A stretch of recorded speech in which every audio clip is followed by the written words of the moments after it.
Okay, I was doing a sound test here, and we seem to be going live on live stream. This will be the third Kesh Health workshop, third in this series. There was a couple of other health workshops previous, but this is the third in this series, along with the Knowledge Seeker workshops. And we'll be live with Dr. Elia Kostova and Mr. Kesh from the Spaceship Institute, as well as some of the other knowledge seekers from the Spaceship Institute. I think Marco and John and maybe even Armin will show, I'm not sure. And so, without further ado, I know, well, a little bit more ado, Elia is going to be talking about the skull and the bones of the face in particular today, and we'll be relating that to the emotional part of the brain as well. Okay, Elia, are you there at the Spaceship Institute? Yeah, hello to everyone. Good morning, good evening, whatever to all the world from Spaceship Institute. So today we start with the third health workshop, and the subject is the skull bones, the face bones, and how they're related with the emotional part of the brain. For that purpose, we go like a review of the all skull bones and the embryology development of the neurosystem, because it's important to follow the embryology development of the neurosystem and see in what state and in which part just starts to develop the emotional part of the brain.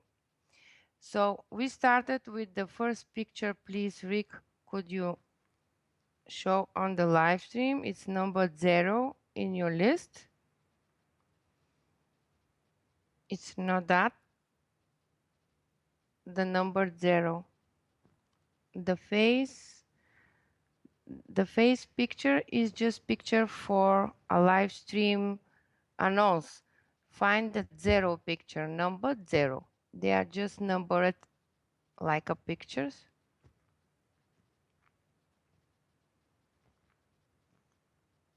It's not that. Yeah, okay, but you're supposed to make little small. In live stream, it's so big, it's not that visible. Okay, thank you. So,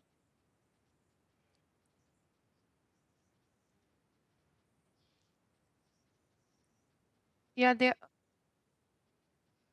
eyes, yeah, this is the 0. Then you have 1, 2, 3, 4. They're under the pictures numbers. Okay, so this is the first one. With these pictures, I want to show you different layers of the head. You see how the head is also have a layering, and we start with the skin, then go the derma, then the muscles, and then the bones of the skull, and then inside of the bones you will place your brain and all the structure of your head. Then the picture first one, please.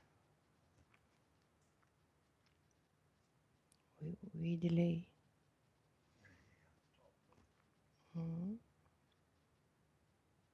Can you hear us?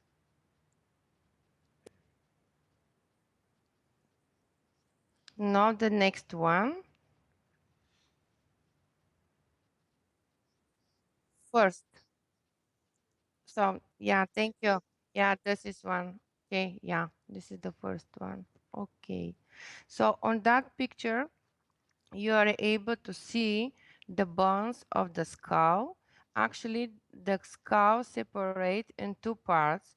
This is the facial parts and neurological parts. And it depends what kind of function have a skull. Because of that, it separates to the two parts.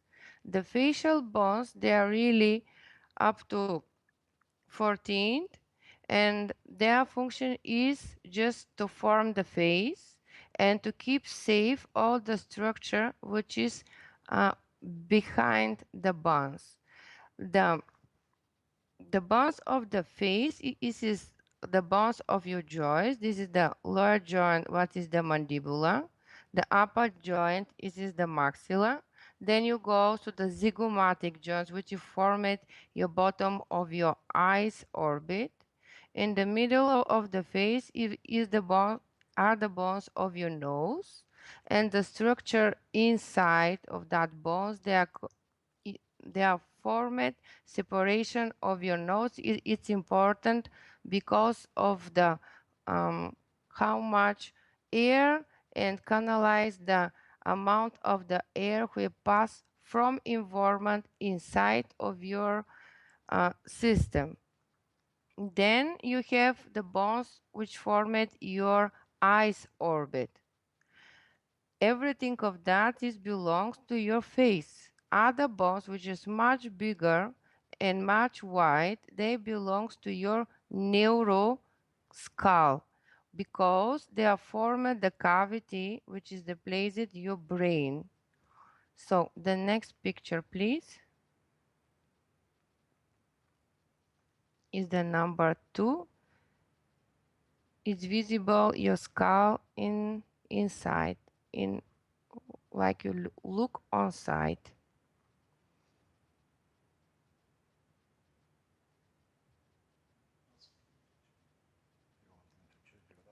Yeah, could you please, Rick, pause the picture number 2?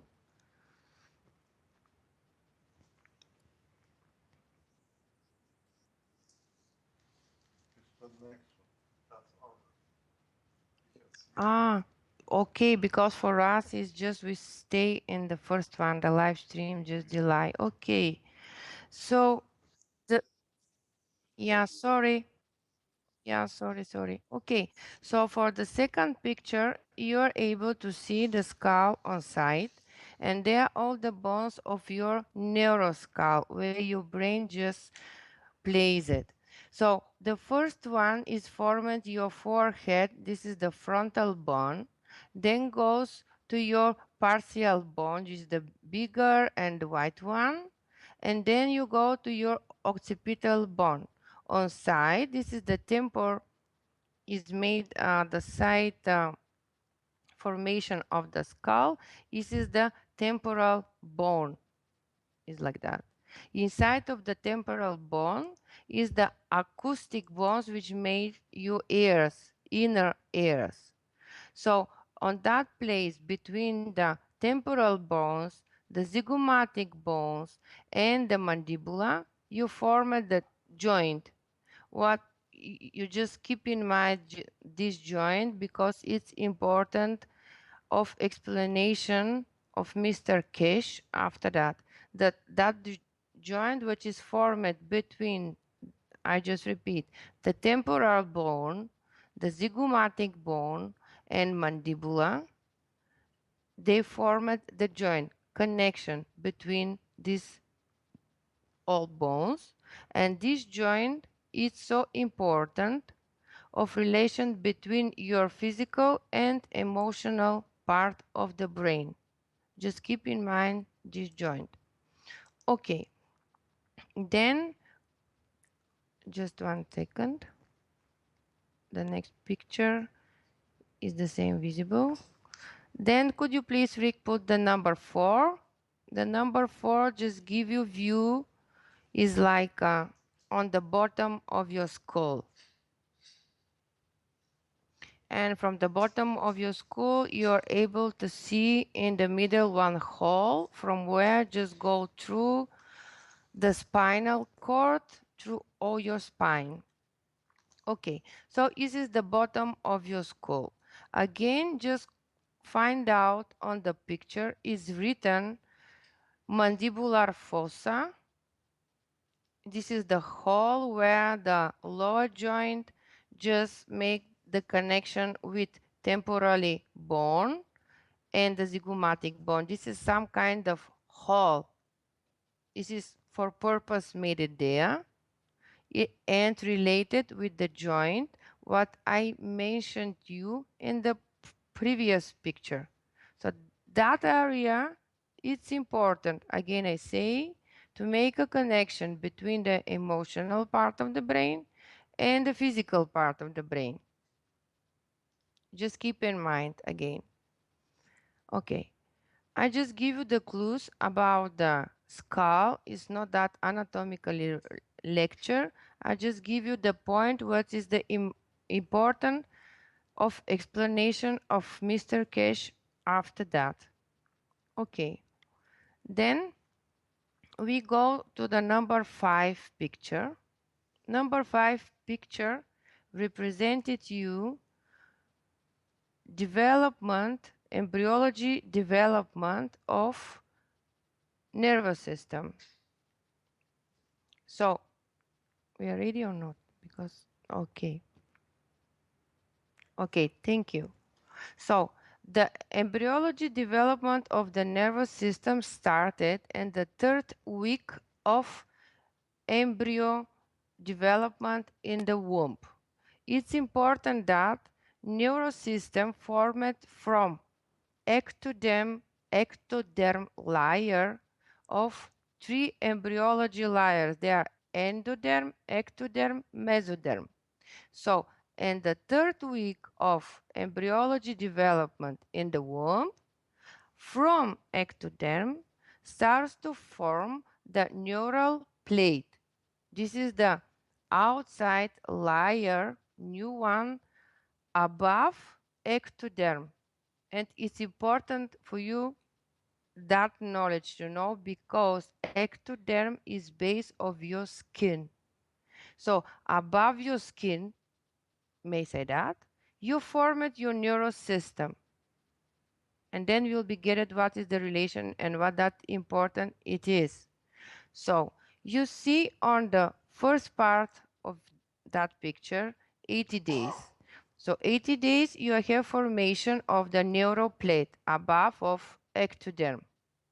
And the 20 days on this neural layering, you have some kind of evagination in the middle. That evagination formed all the main channel of your brain.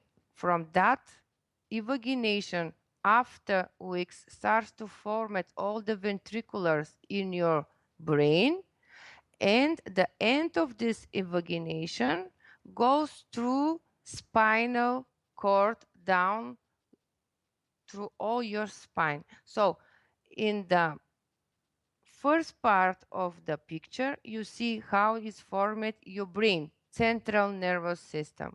And the bottom part of of that picture, which is mentioned on the 20 days, you see how starts to form your spinal cord. Okay, we go to the 22nd day. The 22nd day, you see again on your part where is placed the central nervous system, how they starts to form 2 ventricles. In the middle, in the green color, it's showing the evagination. Then above, between ectoderm and this neural layer, you see formation of the main channel. But how you see is between neural layer and ectoderm. It's again connection between your skin and your nervous system. Okay, then we go for 24 days. We see how developed the central neural system and is so similar on the beginning to the nervous system of the fish. If you are whatever saw the nervous system of the fish, the beginning of the human nervous system in the womb is a completely similar like a formation on that on the fish. Okay, then we go to the next picture. This is number 6.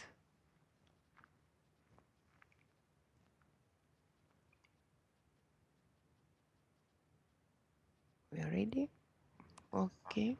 Yeah, okay. Just if I just check, it's not slowed down for me.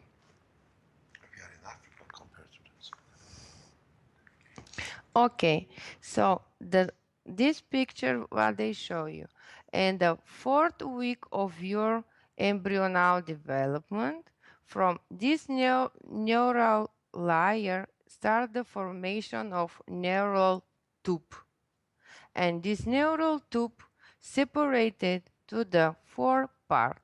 You see in pink, this is your forebrain with yellow. This is your midbrain with green. This is your hindbrain.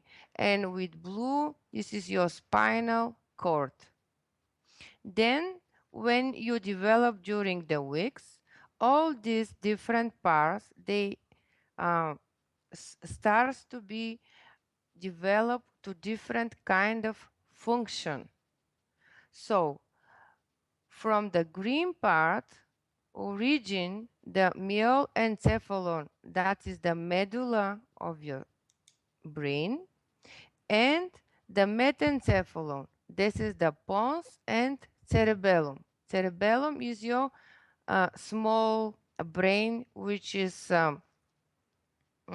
take care about the equilibrium of your body on a space.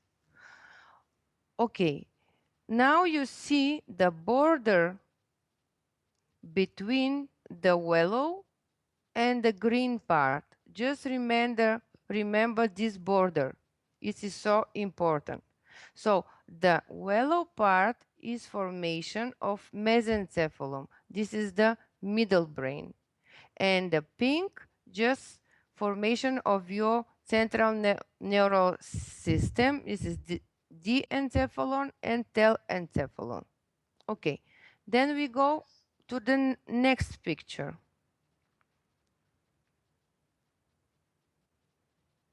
This is the number 7.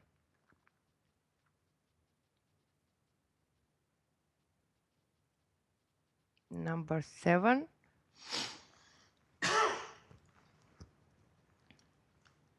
Okay, thank you. So from in the picture number 7, you see again the view of development of the neural system. It's important here to mention that the nervous system on the beginning, can you see how the tube is little bit bending? So the head of the tube is little bit go forward, and then on the top is your yellow part, and then go, this is the red part. This is the shape of embryo. So from the beginning, all the neural tube just place it in all the body of the embryo. So all the body of the embryo is represented your neural system. Okay, then the next one you see 4 week of the embryo. Again is represented different part of your brain.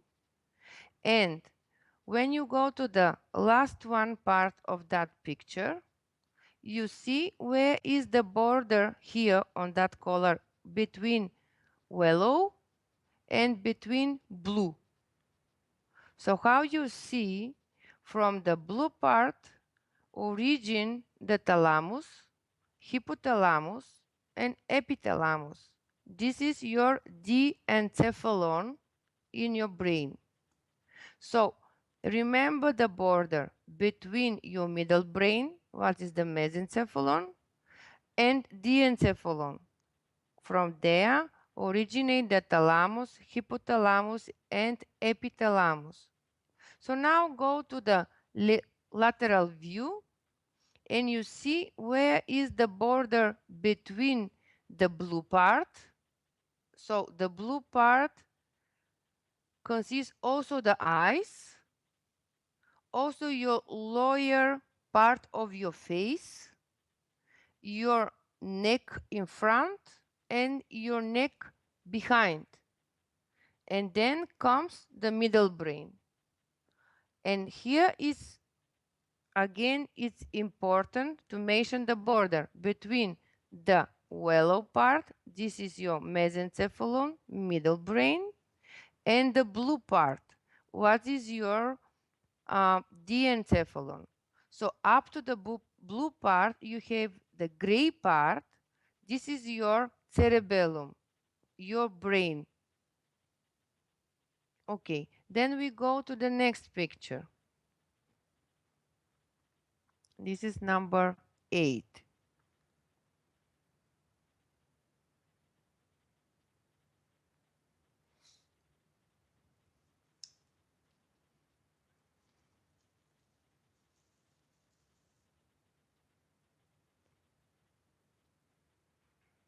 Okay, in the number 8, in chart gives you different origin of different part of the brain. So go to the point of the orange one, where is your diencephalon. Diencephalon gives you optic vesicle, epithalamus, thalamus, and hypothalamus. What is the function of that? Function is vision, and then you get the pineal gland, and then you get relay center for optic and auditory neurons, and then you get regulation of temperature, sleep, and breathing regulation. Okay, so the border, what we mentioned, it is between, on that chart, in your orange part and green part. What is your border between diencephalon and mesencephalon, your middle brain? So what give you middle brain? Middle brain give you fiber tract between anterior and posterior brain, optic lobes, and tectum. And then go to the next picture. It's number 9. Its chart was give you all the verses of the embryology to the adult part of the brain. Just to have it, and if you need to make some check after the workshop, just to know each part of the embryology of nervous system, what part gives you in the adult brain. Okay, then we go to the next picture, number 10.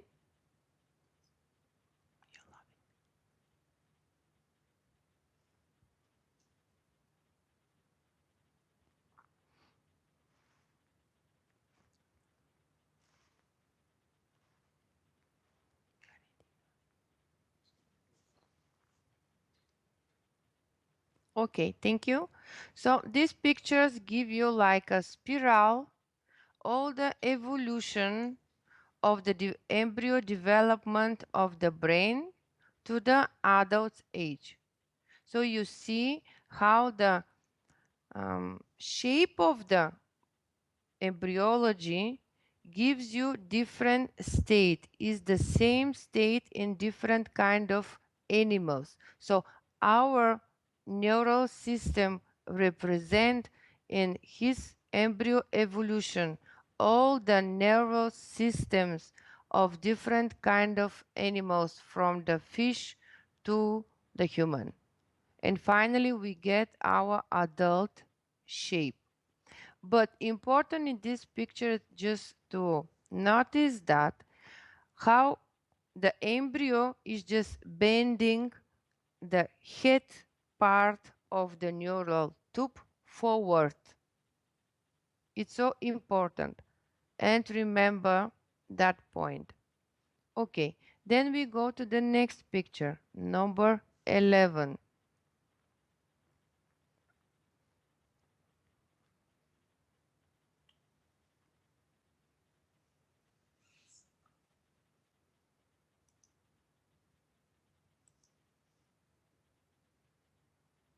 Okay, thank you. These pictures give you the picture of embryo. I put these pictures to show you how the embryo, the head of the embryo, just is bending forward, and how we spoke in the previous picture, just mention the area who includes the eyes, ear, in the primary mouth and primary nose. So also include the small part from the neck, which is the on your face part, and the neck, which is your back part. Actually, the neck here in the embryo is on the line of your ears. So just mention that area, because that area in the development after that you see is related with your emotional brain, because belongs to your diencephalon, if you remember from previous pictures, and diencephalon gives you thalamus, epithalamus, and hypothalamus.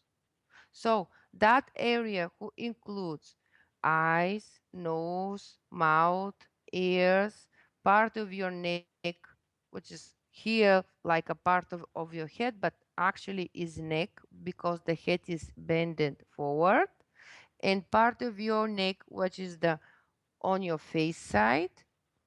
This is your part which is develop your emotional brain, and it is completely different than the other parts of your neural system.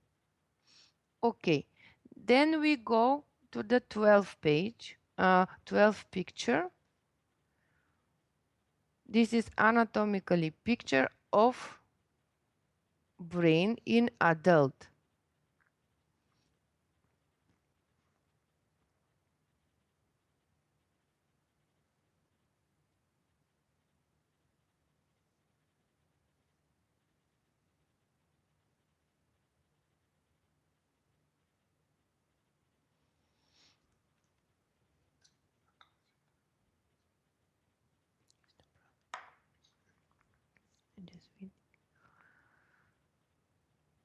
Can you hear us? Okay, thank you. So now this is the picture of the brain of the adult. In the embryo, everything what you see in the pink color, if you remember, was like a bending forward. In adult, is just suited normal in horizontal line, but in embryo, it is bending forward. Just imagine little all this pink area, what is your cerebrum bending forward, and then between the yellow, what is your cerebellum, your small brain, will appear, this is the blue area, what is in this picture in the middle.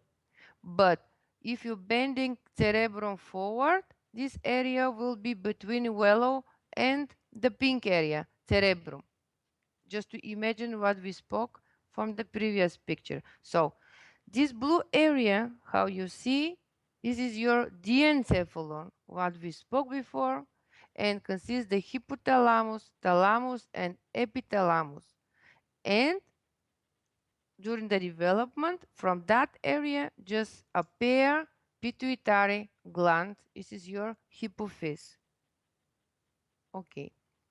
So from that picture, it's important to remember the thalamus and hypothalamus, and like anatomically named, corpus callosum. This is the bridge which is separate the cerebrum from diencephalon, what is in that case thalamus and hypothalamus. It's important because there goes so many neural tracks. This is like a highway of the neural impulse. Okay, then we go to the next picture. It's number 3.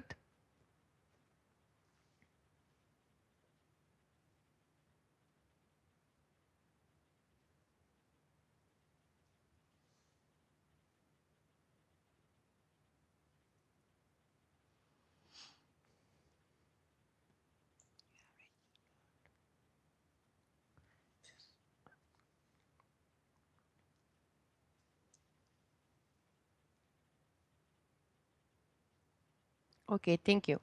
In that picture, you see your head up to the neck, just cut it in the middle through the nose. Just find out in your brain the number 5 is in the middle of all the brain, number 5. Even it is colored like a brown point, number 5 in the middle. This is your thalamus. Okay. And then see the number 3. This is your corpus callosum. This corpus callosum is a border between your cerebrum and your diencephalon. In the middle, what is the thalamus, hypothalamus, epithalamus. Then, if you make the horizontal line from the number 5 to reach the skull bones, you will get 1 point. And if you make the line between number 5, then go through the F like a letter from a corpus callosum, it's a tree, separate to the A, B, F. So connect the number 5 to F like a letter, and then connect the skull bones. And then you get 1 point. Just remember the point. It's nearly written on this picture number 2 if you see in front of your small brain. But actually, this is the line between number 5, your thalamus, letter F from number 3, which is your corpus callosum, and then go straight to the skull bones. So remember that point. It's important for the next explanations. Okay, then we go for the next picture. It's a 14th. It's give you like a 3D view of your head.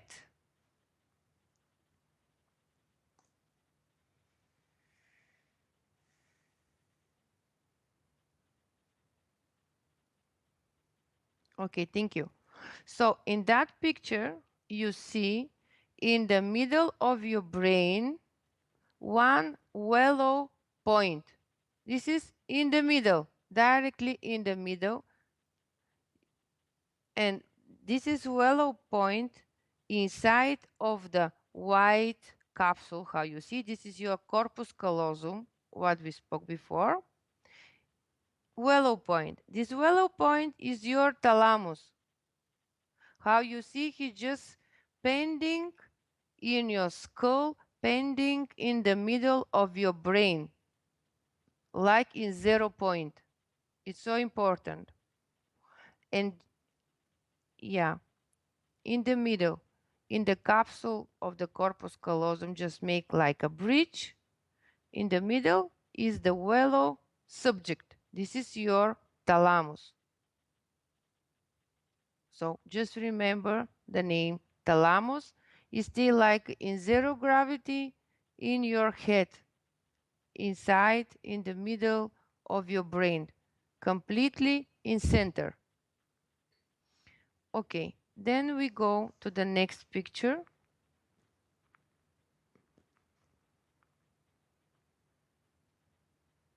Is number 15.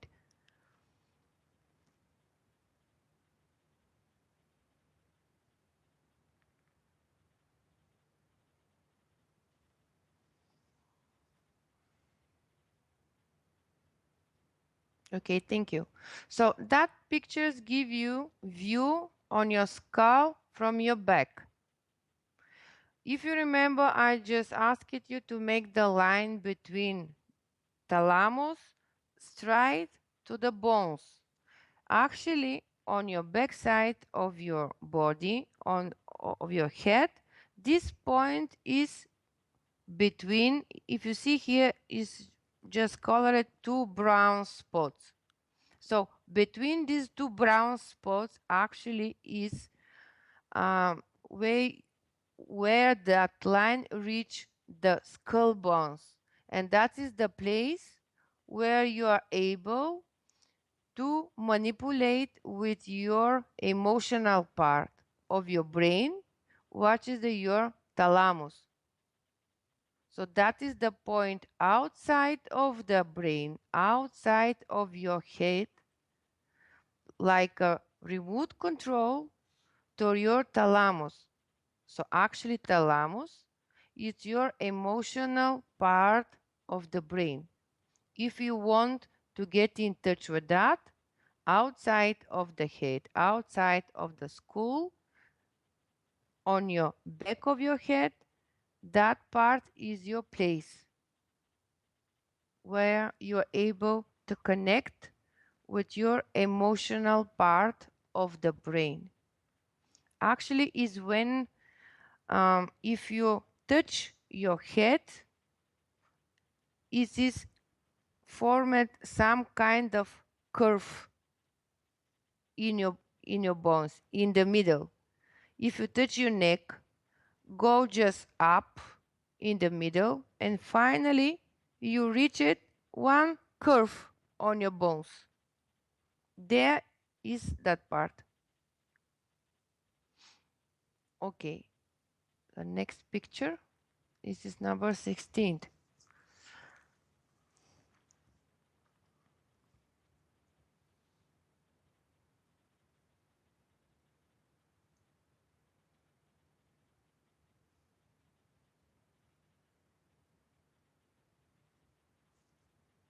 So number 16 give you view of all neural tracts, highways of the neural signals from the brain and from the spinal cord to all organs to your body. How you see it is so complicated organizing direction of all the neurological impulse. They have so many diversions, they have so many regulations, and not only in the brain, but also local in the nerves. This is really complicated organizing of the neural system, because neural system supposed to control everything on your body. And the first is your nervous system, then is going to your endocrinal system. So endocrinal system is like a small, how to say, support after your neural system. They're so closely connected to each other. Also, they are from embryology, they come from so close embryology layering.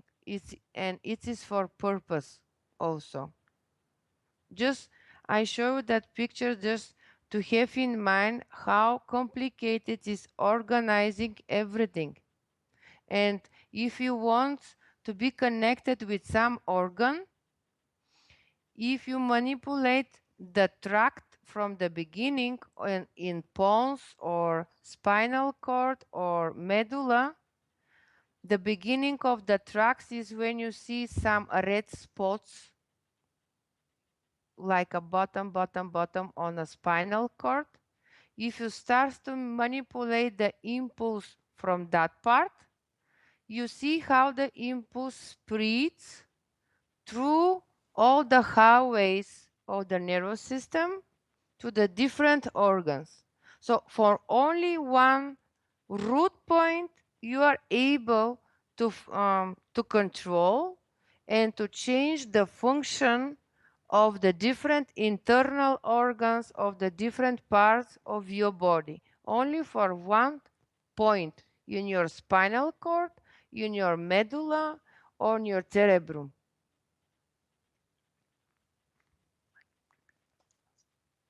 The last part, which one? This about these points. That so Mr. Kesh asked me to repeat about the points. So the tracks in anatomy means the highway of the neural signals. They are formed from the cerebrum, go through all the pons, medulla, and then go to the spinal cords, and then reach different kind of level of spinal cords depending what kind of signal they carry on. The red spot, what you see in your spinal cord and pons, this is the where the track is stopped, or this is the more sensitive part of this track of the highway of some neurological signal. The neurological signal carry the information for all the nucleus from your cerebrum. So, if you want to manipulate some internal organ, some nucleo in your cerebrum, or some part of your body, you are able just to connect with these red spots. This is the control point for your neurological system.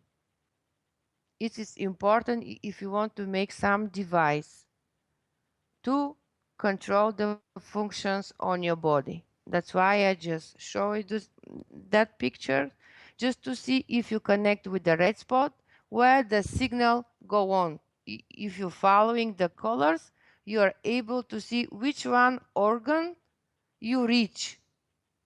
If you put the device to the first point red, or the second, or the third, or the fourth, or whatever, just depends what you want to do. In that way, it's so easy to reach each cells all over the body, because the signal just goes from the spinal cord or from the pons through all the body, but finally you reach each cells, depends of function of these cells. Okay, then the next picture is the 17th.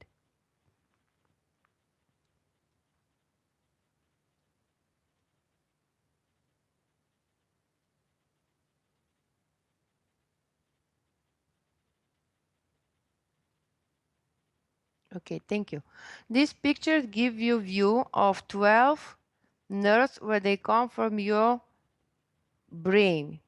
And you see the main organs or part of the body where the signals goes.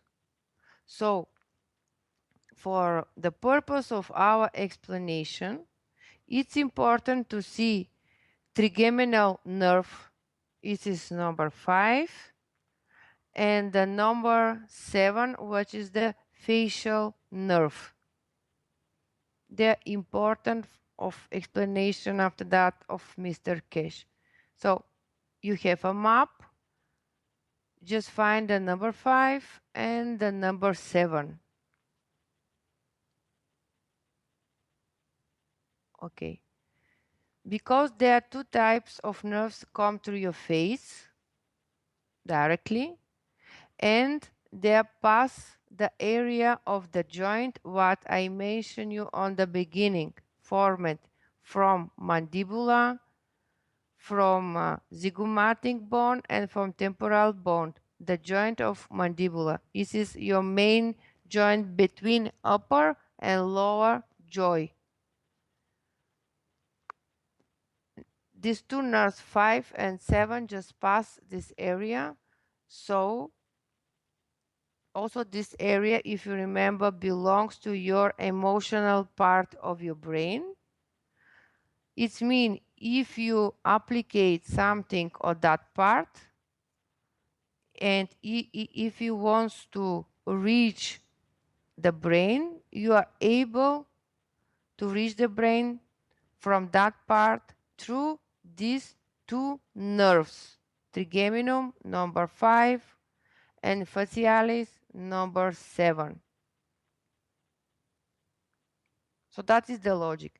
Because these joints belongs to the emotional part of the brain, if you remember how I explained it to you from embryology, how the head of the embryo just is bending forward, and because of that, how all these parts form the emotional part of the brain. And these two nerves just pass this area, and because of that, you are able to transform the signal from that area to the brain back through these two nerves, number 5, trigeminus, and number 7, facialis. Okay.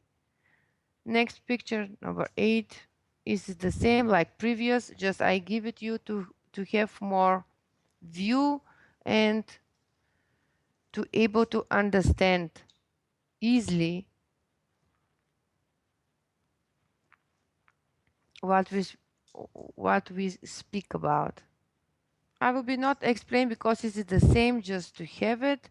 I also post on the live stream so you're able to download it. Just to have like a chart in front of you when you think of some device or something.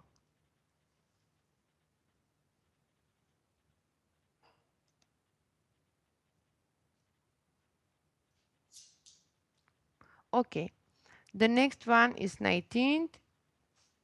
It's again the chart of the 12 brain nerves, like a map just to see.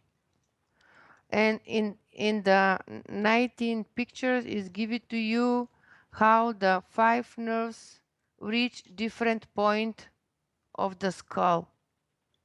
So this different point is your way to reach back the brain from the skull to transmit the signal to the brain. That's why I just give it to you that picture. Number 5, trigeminus. Just see different point of your skull is like temporary part, zygomatic part, mandibular part near the joint. This is the points where you are able to apply some device and then through this nerve to reach back the brain.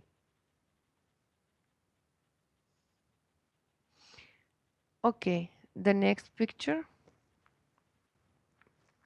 is number 20.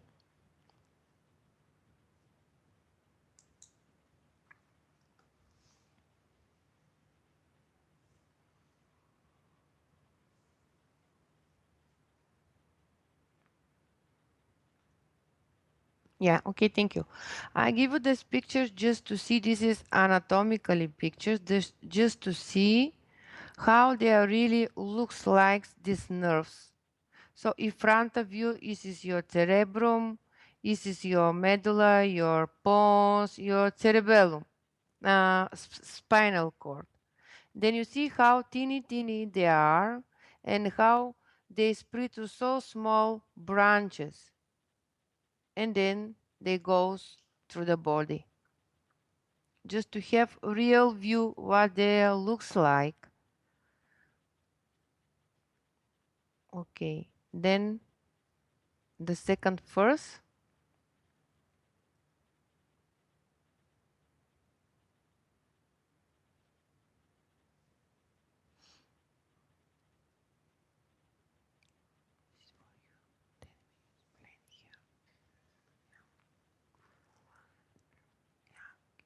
So the last one is the picture of nervus trigeminus, the 5-1 nerve, and it gives you how it goes from the pons through the bones on your face, and which one the points reach to the skull. So again, this is the points which you are able to transform the signal back to your brain. And we'll keep it these pictures through the all the explanation of Mr. Kesh, because you will be need just to imagine what he will be speak about. Okay, from anatomically view, it is from my side. If you have some questions about the anatomy and physiology, you are able to ask me, and then Mr. Kesh will be follow with his explanation. The pineal gland is your hypophyse. Have the question from the live stream. The function of the hypophyse is the regulation of all the other endocrine glands in your body. So the endocrinology system, the first regulation starts from your hypothalamus. Then the signals goes to your hypophyse. The hypophyse split to the two parts, anterior and posterior part, with different functions. But more function of regulation comes from your anterior part, and hypophyse regulate the function of your thyroid, of your kidney glands, of your pancreas, of your genitalia, endocrine glands in the way of backup connection. It means is the hormone of the glands in your body is in the lower level, give the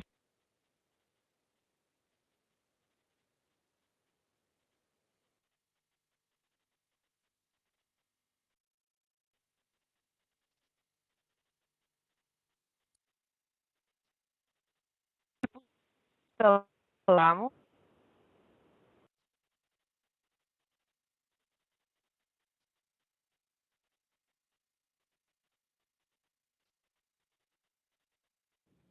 No, it's breaking up on Skype.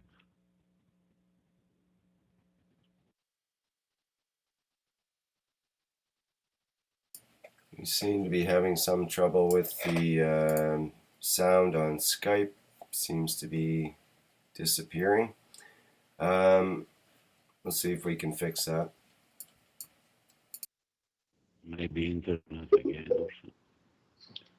Because I can hear you perfect. I can hear you perfect. So they just drop off, seems like.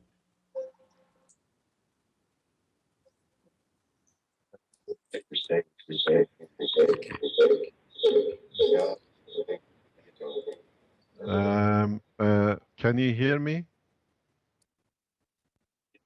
Yes, okay. What happened, I think, as we discussed it before, Rick, I think it's the same process. We're getting hacked again like last week. So if we have a problem, we have a contingency, we go on the second line.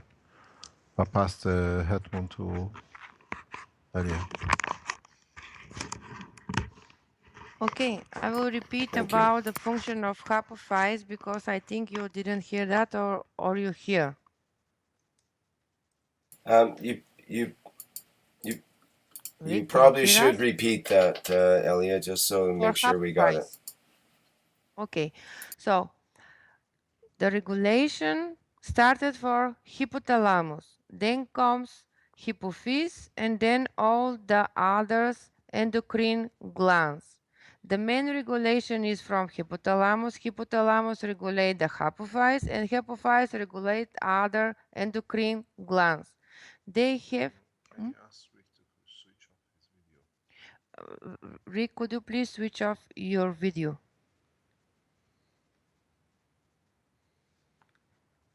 Okay, and the endocrine glands of your body is your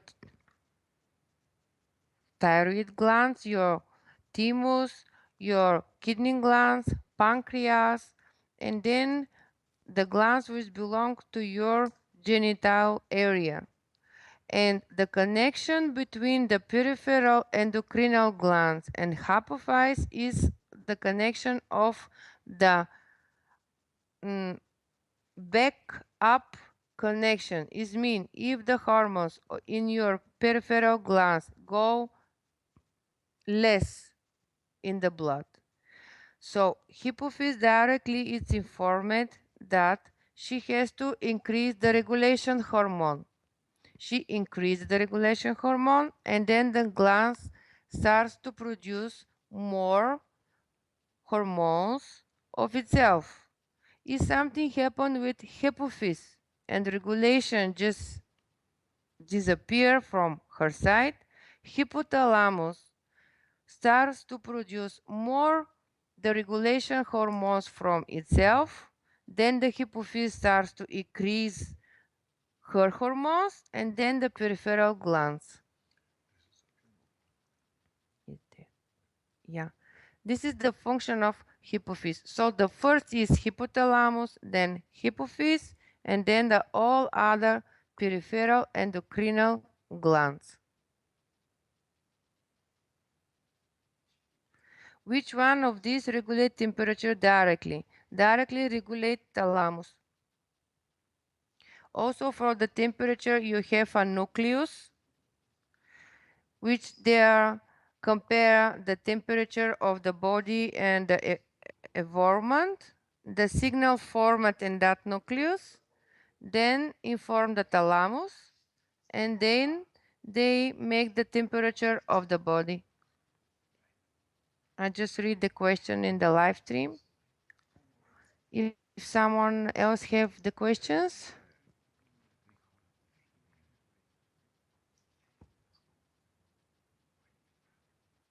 Can you hear us? Yes, we can hear you, Elia. Okay. Some other questions?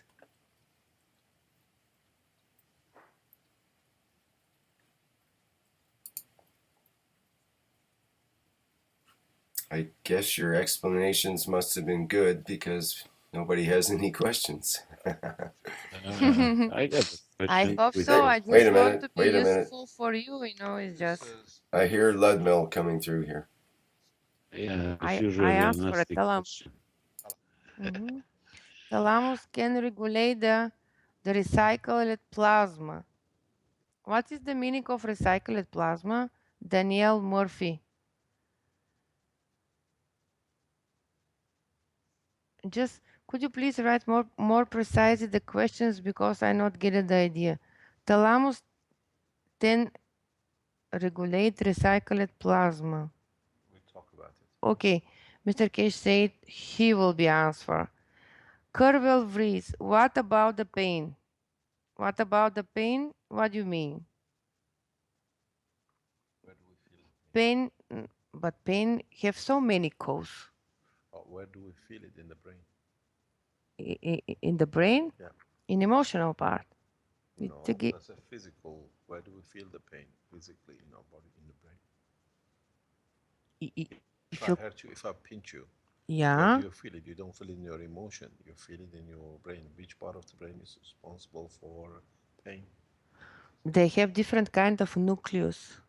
That's what he's asking. Okay, different kind of nucleus you have in cerebrum for that. It's depending what kind of pain you have and from what. Headache is like a migraine, and the classification of migraine is like one book. And you may cause from the restriction of your artery or dislocation of your spine, of if the hormone is not in the proper level, also because of some psychology state. So the headache is like a symptom. Is so complicated to answer like this. You have to find the root of headache, and then it's able to answer, because really classification of the migraine is huge because of different kind of cause. Headache is just result, it's not the cause. What creates fever? It depends what okay what creates fever. Fever is completely how to say, really again is the result, because if you have a cancer, for example, that cancer after the metabolism in the cells, out of the cells like side products goes some kind of molecules, and that kind of molecules irritate the center of the temperature. If you have infection, for example, and then the bone marrow produce the lymphocyte.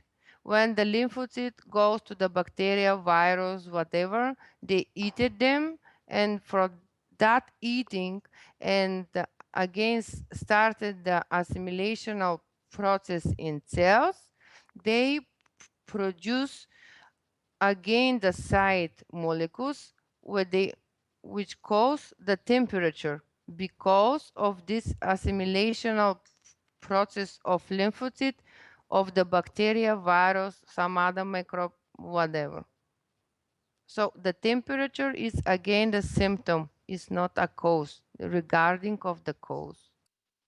Hypothermia is the, you mean hypothermia, induced hypothermia, or from the body, just body go to hypothermia itself? Is the question from live stream from Augie. Elia, we only have about a half hour left Yeah. in the show, so maybe we should segue into how Mr. Kesh would Okay, like to so I interpret some of these give it to the questions. Mr. Kesh. Okay, and thank you for attention. If you have some other question, you know the email, just write me in the healthkiev@gmail.com. So I do my best to answer to everyone. Thank you. I will give you to the Mr. Kesh. Thank you very much, Elia. That was excellent.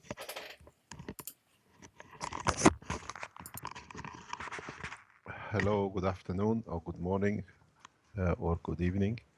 Thank you very much, Elia. Elia has explained in a medical term what was to be disclosed new. We went through the things yesterday, and it's perfectly explained. Some of the things which Elia has explained is unknown in the world of medicine and in biology. And one of the points which is very important from the bone structure is that the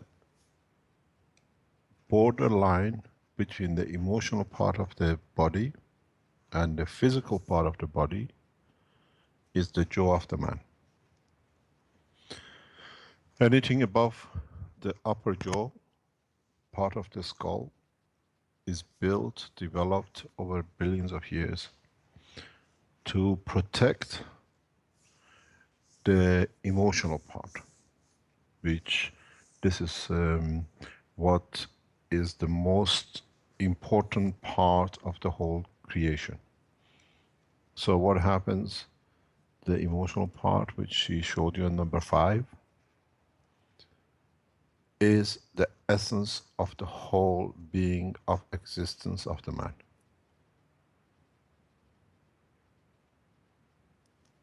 So whatever you do, whatever you eat, you run, you live, you fight to live, is to keep this section in a working condition. The rest of all the parts of the brain are literally built over time to service and to keep this operation in the part in section 5 intact. As earlier explained to you, the emotional part is the connection between the soul of the man and the man, the physical man. What you saw as section 3A in the diagram is the separation between the emotional part and the physical part, which is the rest of the brain.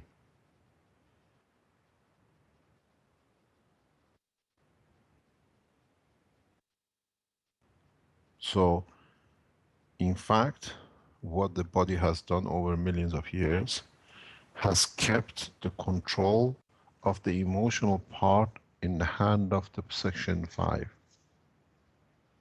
Because then it makes sure that it exists. The rest of the bone structure in the head, in the upper neck, is set to protect this point. If you look at it, it sits right in the center. It is because the further protection is built for itself, the more chances it has to survive, doesn't matter what happened to the rest of the body. So your jaw belongs to your physical part because it moves to chew, it moves to open up a hole that food can go to nourish the physical part, the stomach, to be able to support the physical part of the brain, which is the outer part. Anything above your upper jaw is what literally the emotional part needs to operate and respond to. The nose, the position of the eyes and the ear. Through the sound, through the smell, through the sight, the body keeps the emotional part always informed of the environment of what's happening around it and how it has to protect to stay alive. Then when you see the tongue is the separation between the physical and emotional.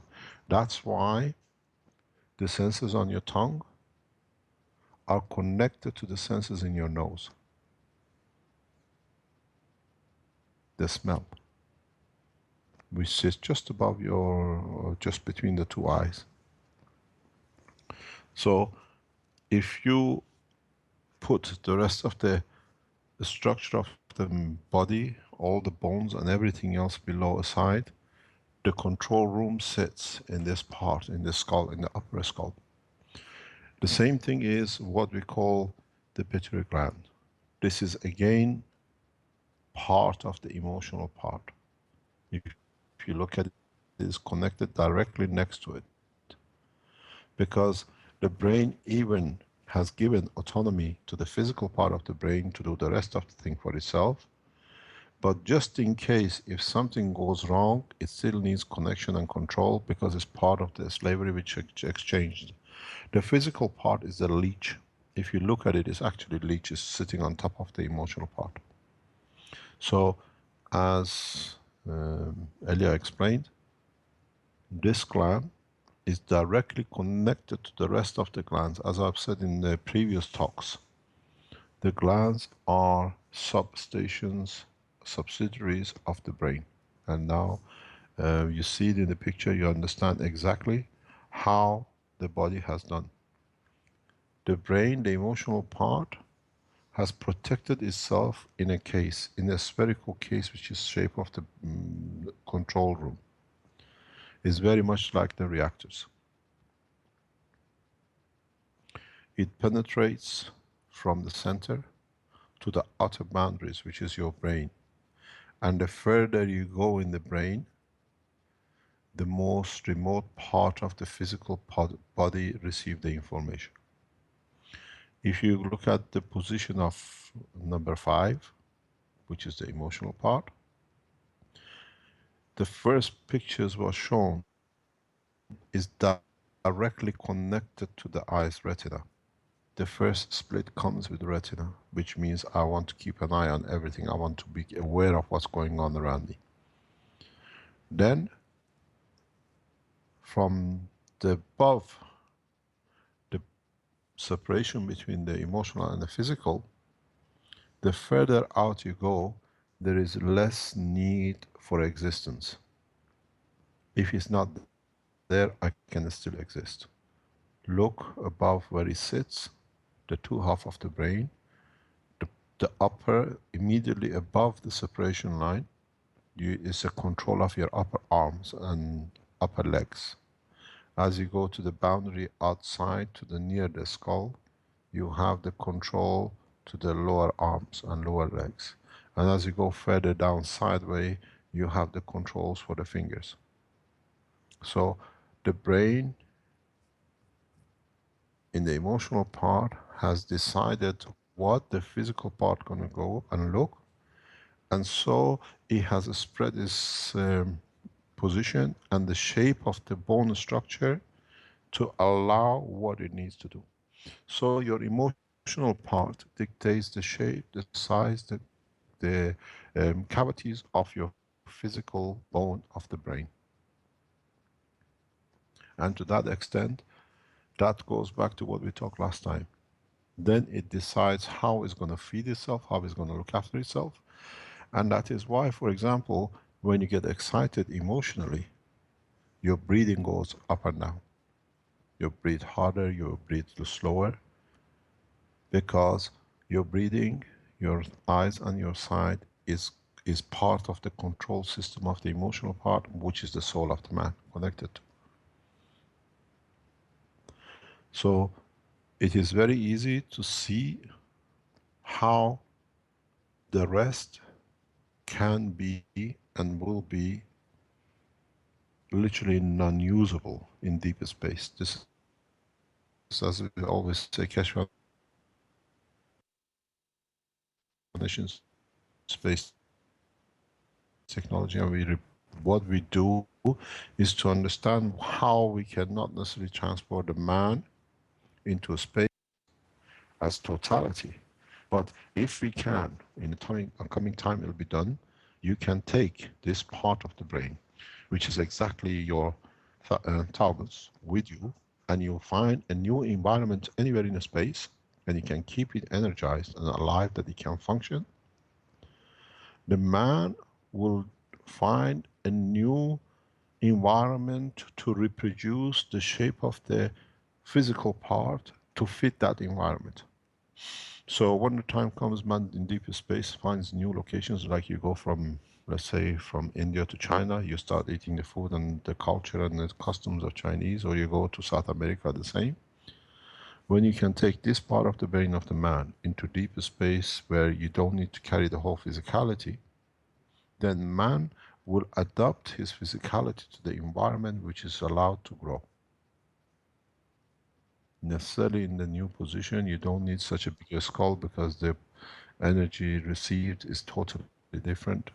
So the brain will be different.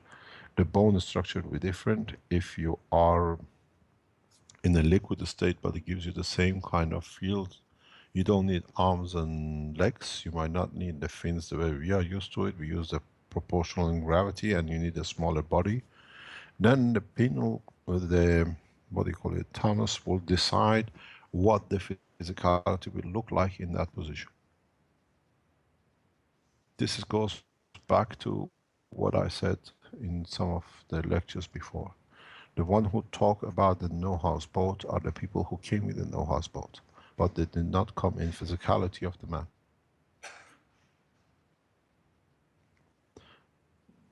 This is the separation. This is where the body, the skull, is the most important part of the whole structure. So what does this mean? It means even if you separate the rest of the body without allowing what it needs as the source of its own protection, the blood, that you can supply the same kind of energy as I explained, that energy, no oxygen never crosses the lung, then you will see you have all the necessary conversion systems in the bones of the skull to support life and the existence of this point, the emotional part. But at the same time, we discussed this before in other workshops regarding the transfer. If you look at the neurosystems which Elia has shown, you see a connection between the bone in the jaw and the bone which comes from the face, through the brain, through the emotional part. This point, this nerve system is one of the most important nerve systems that if the world of medicine understands the working of it, there should be no man paralyzed and no man should be in coma. You can't transfer. We've done this. This is not theoretical. It's been done, it's been shown, it's been recorded. But We do Kesh, not use it present in the cache sorry, health Mr. Kesh, section we're losing the because of audio. the specific reason in developing. We're losing the audio. We missed Can the you part. hear me now? Can you hear me? Yes, I can hear you now, but the audio was cutting out there for a bit. It seemed like there was a bandwidth problem or something. Somebody is loading something on. Yes, I that's what's can going on. see it. We are getting hacked again like last time. We are not loading anything. It depends who's loading what. Is anybody loading? Don't you have two people on the same same line there, perhaps? Can you hear me? Yes, we can hear you Yes, now. somebody is loading. Somebody is loading to keep the lines busy. Right. Okay. Well, Is it? we'll try to carry on.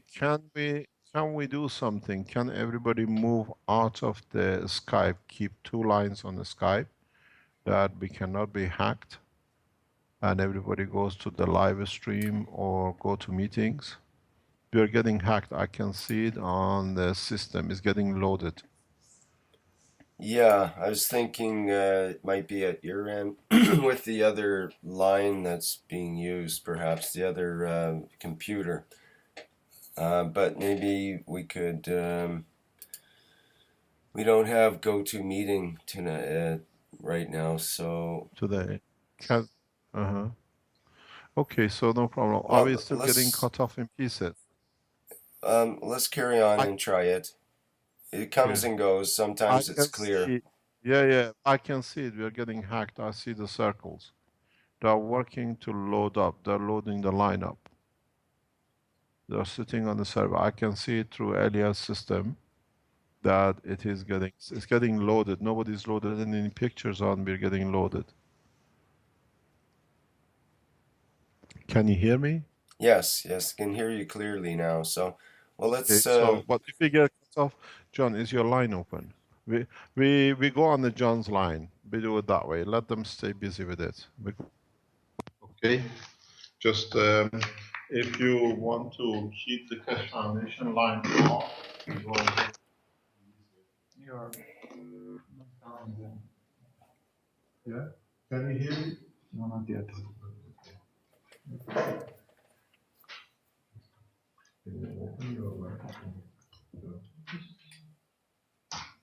Hello. It's doesn't sound. Can you hear me now? It's starting to get more clear. Okay, we changed line. I could see. We switch this way. Silent. Silent.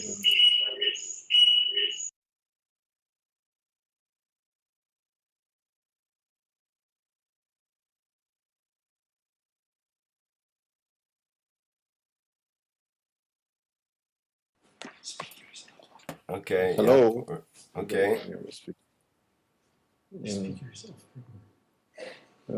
Just wait a second, please, if you can hear us. No, it's on. Did you put the speakers? Oh. This is coming. It sounds good there now. It's starting to come through.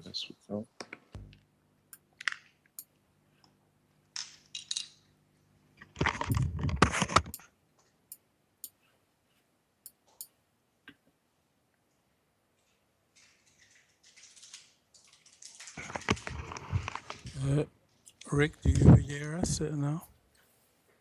Yeah. Can you try it again, please? Rick, can you hear me? It's very weak, but yes. I can turn it up on my audio if I need to. Now, excuse me, now it's not coming through good. I can barely hear you. Hello.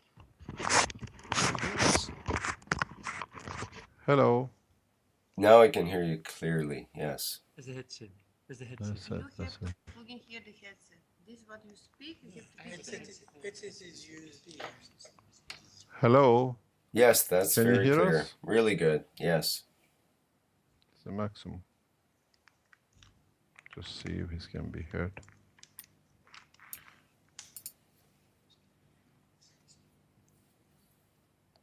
They hear us, but we don't hear them. Okay, put one yours on, please. Put your speaker on. You see, this speaker is volume too short. Hello, can you hear us? Yes, I can hear you clearly. Yes, okay, we are sorted now. We are back. We had to switch. I could see we getting hacked like last week. They tried to load it up to stop. Can I have the pen, please? The pen just... Okay, can we go ahead? Yes, please go ahead. Well, what's happening? We are hearing you again. No, Here we are. Can you hear me now? Yes, it sounds clear, Mr. Kesh. Hello? Yep, Where are we now? it's good, except there's a bit of an echo there on my Hold on, voice. hold on. What's happening now? Hold on. Stop there. No. Okay, we are back on. Okay, are you good to go? We are good to go. We had to do some change. We're getting used to this now. Very So good. it's not. Thank you. Okay. Thank you very much for those who try to hack. We got another solution if you want to know. You try it, I'll show you. Be careful, you have to buy a new computer and a new server. We have already new. We already have a new because she's sitting next to us. She had to buy one. Yeah. That's right. We buy one. Elia had to buy a new one. There is no problem. Okay, so we go on to the position of. We go from where didn't you hear us? You were discussing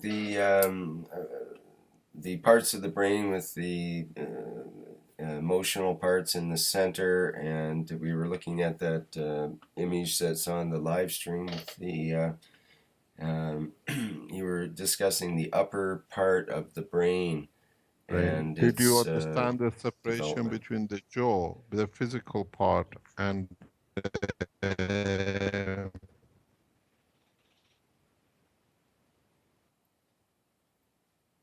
and there goes the sound. The sound just went again.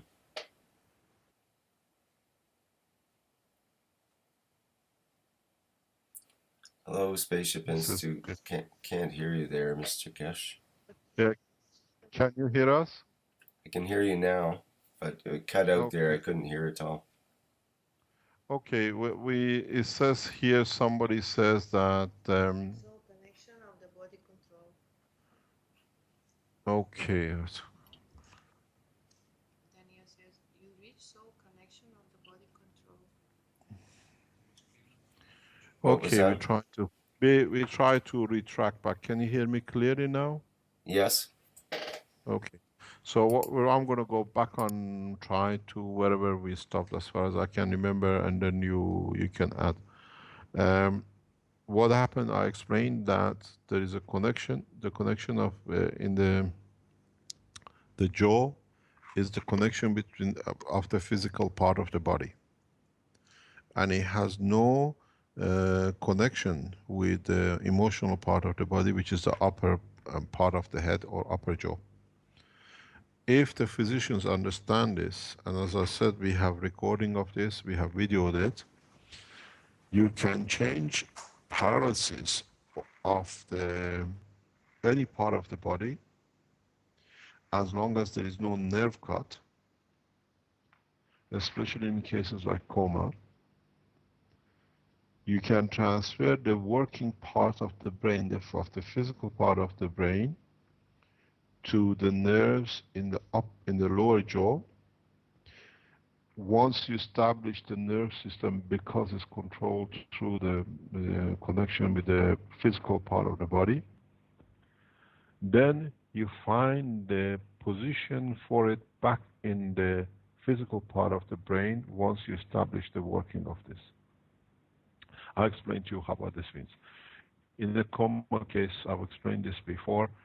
Once we brought the girl out of the coma, we realized that she's gone paralyzed on the left-hand side of the body. We transferred the working of the left-hand side and the right-hand side to the two sides of the jaw, to the nerves on the jaw. Once we thought the left part which is the right side of the jaw, that it has to copy what is happening on the right side of the jaw, which is the left side of the right side of the body. Then, once it was learned, we transferred the whole thing back to the physical part of the body, and the person comes out of the paralysis. This is like when you have a neuroshocks. But if you have a cut off the nerves, it's totally different principle, different thing. And this happens, one of the problems when people go in the wheelchair, the whole system shuts down at the point that you cannot interact with it to reconnect in a way, even though the information goes through the spinal cord. So the position and the structure of the skull is literally a reactor, and if you look at the, again, not to call the number 5 as Elias showed it,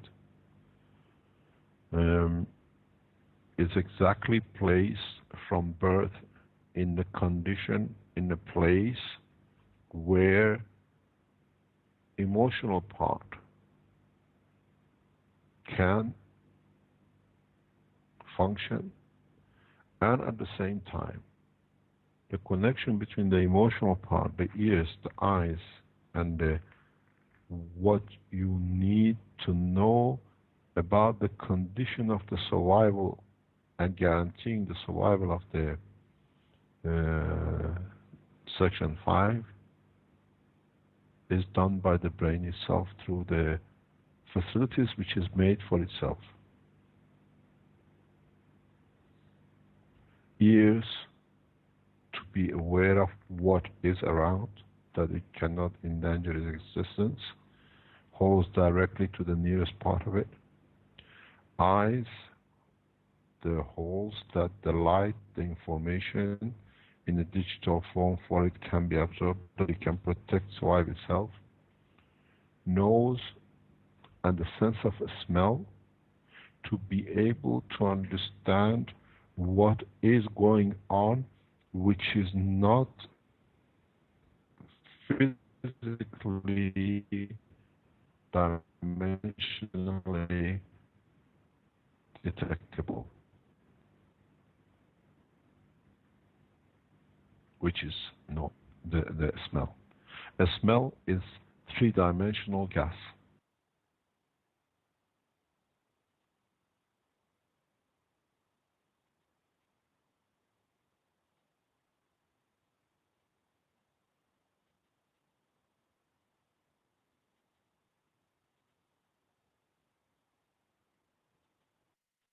Breathe in is the source of energy.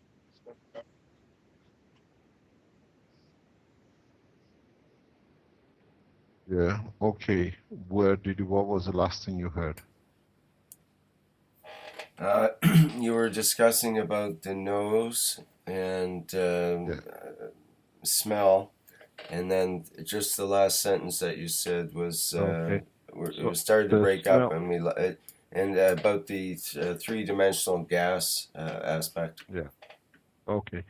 So what the gas smell is a three-dimensional crystal structure of the gas.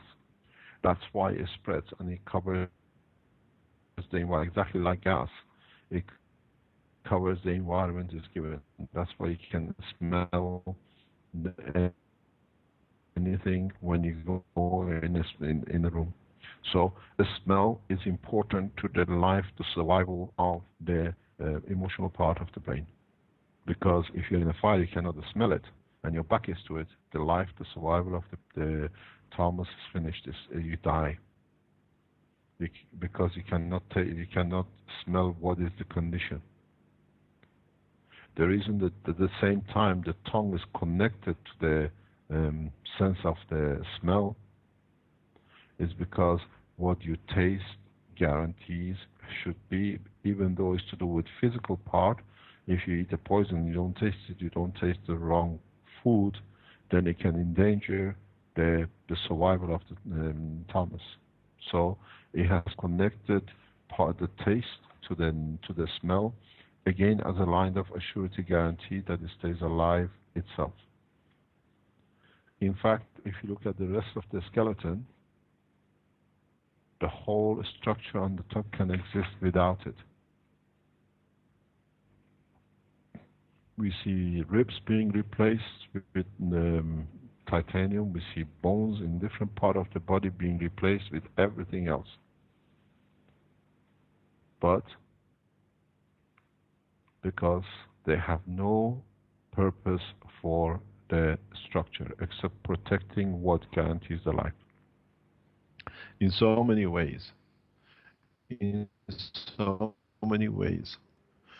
most of the capacity of the lung, which guarantees the energy through the red blood cells for the survival of the thymus, can be done by the bone structure in the head, on the upper end part of the body itself. It does not need to do the conversion.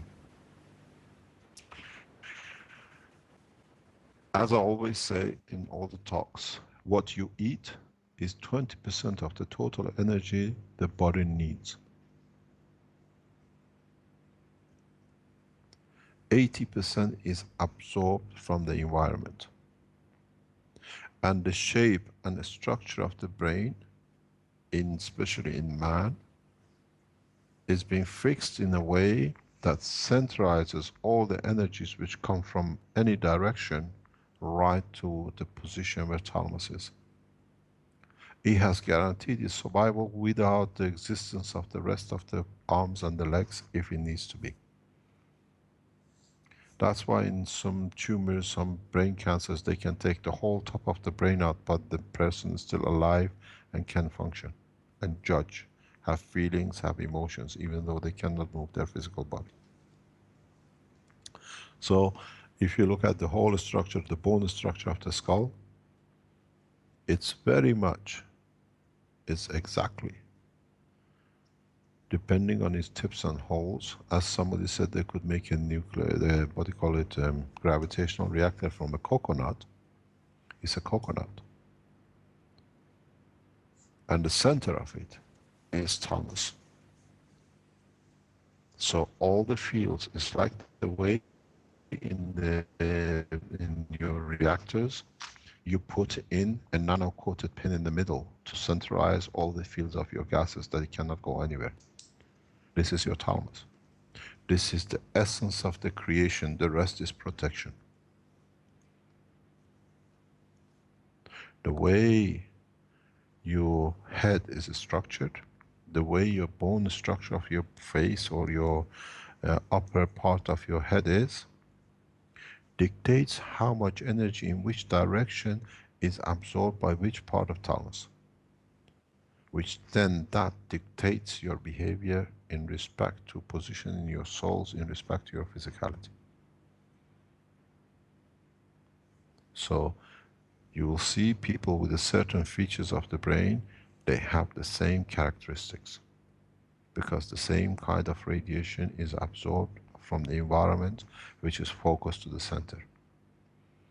It is very much like the lenses you take and you put it in the direction of the sun, and you can focus it to burn the paper. But the brain does the whole operation through the skull itself. If this part could absorb energy itself, it would have solved out the problem with the calcium. Then man would have never had legs and arms, but it has. It's in the process of development. It has learned how to do it, and that's why we need the arms and legs to move around to guarantee the survival of the physical part by eating, because the emotional part receives and has programmed itself in an easier way to receive its own energy for its survival through the skull bone. So it comes to a point that you have a reactor, it has a central core, it absorbs energy and it releases energy, and as a proton has an electron for its balance, the balance for the emotional part, which is the existence in the matter form, is the soul of the man, which stays outside the boundary of the physical life. That's why you can destroy the physical life, but the soul stays alive, existence. Can you hear us? Yes, it's fine, it's not us. So now we understand the whole structure of the creation of the bone structure in the past 3 sessions we had, and the reason for it. All the bone structures below the neck is for the physicality. Somewhere in the process of the evolution, man,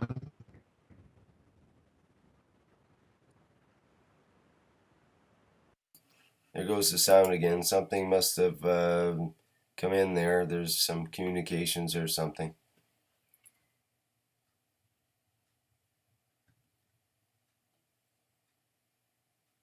I think there might be too many people trying to communicate at the Spaceship Institute, perhaps.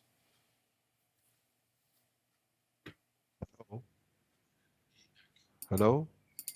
You can Okay, hear us? yeah, it's coming back now. There is a huge question mark now that we have developed new technologies understanding the process of the creation. There is a huge question mark that did we ever come out of the water? The way it's been explained up to now in evolution. The whole structure brings a lot of things into question. How, in what process we have actually evolved to protect this emotional part, and how much to protect it has led us to find new ways of finding food and air. In the future programs, when we do more health and we understand more, as now that in the video of the CO2 kit, we have shown the parallel with between the CO2 kit and the leaf of the plant. We will explain more and more in detail that you don't breathe, as we have said before, one type of oxygen.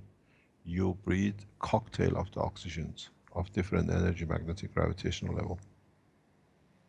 And all this, the composition is in fact not for the emotional part, but for the physical part.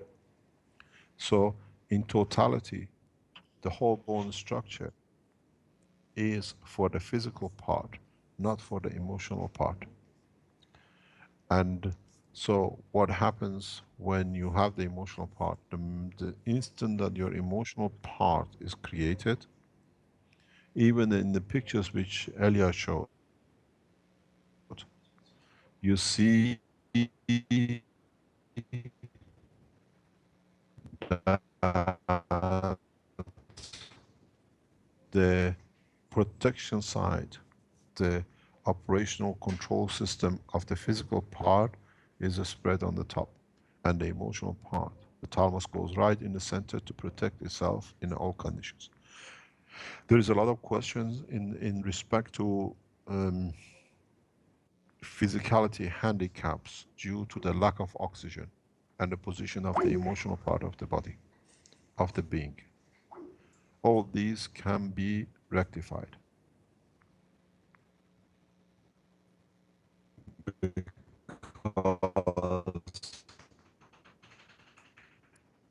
now that we understand the process of the emotional. Can you hear me now? Hello? There, it's starting to come back again. Okay. Okay. We are getting hacked heavily. We are on different lines. They are trying very best to hack us.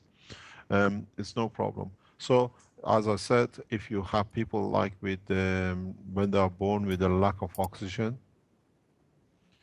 you'll find out emotionally, they are perfect. If there is any imperfection in the emotional part, the physical part dies. If there is anything wrong with the emotional part of the brain, do not forget that the emotional part of the brain, in parts, in connections with the physical part, carries part of the calcium which comes through the bone structure of the skull itself. And at the same time, if you look at where the emotional part, the thalamus sits, and you just go straight up into the physical part of the brain, when the emotions cannot be handled, the amount of energy received for not solving, but in a way digesting, in a way to absorb the energies which are emotional part, when these are released in one go, this is when you get a brain hemorrhage, because the energy is like a volcanic eruption from the emotional part, erupts, and as it erupts, it goes upwards. It damages the upper arm, the upper leg, the arms, the lower arms, and the fingers, and that's why you see paralysis with all the strokes, brain hemorrhage. Is the energy in the emotional part is so vast, it's so huge, that when it's released as in one go, can literally destroy, not to destroy, dissolve or interconnect the plasmas of the rest of the plasmas within the brain structure and the physical part. And you get all these kind of things with a stroke.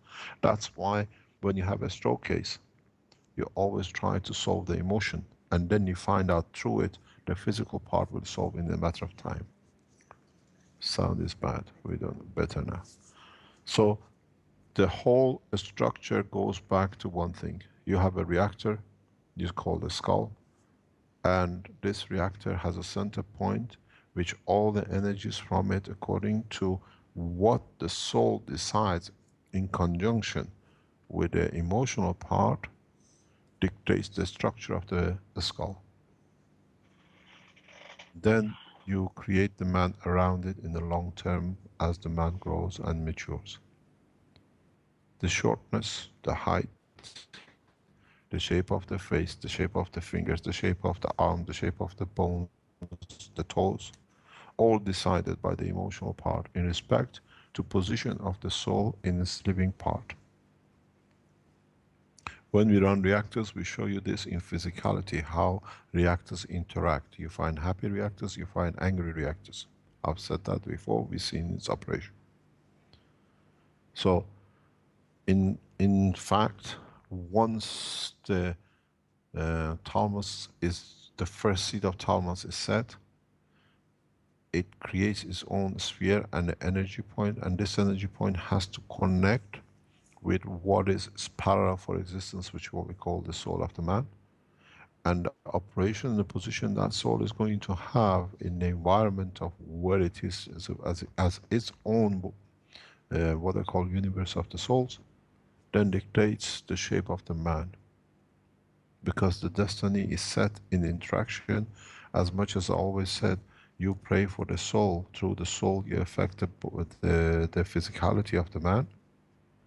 The same is done by other souls to one soul that's been received by the thalamus, dictates what physicality the man going to have. In so many ways, it's the RNA and the DNA. The soul is the RNA part of the structure of the man, and the thalamus is the DNA. The rest of the physicality is how this thing can exist that the other one can be connected to.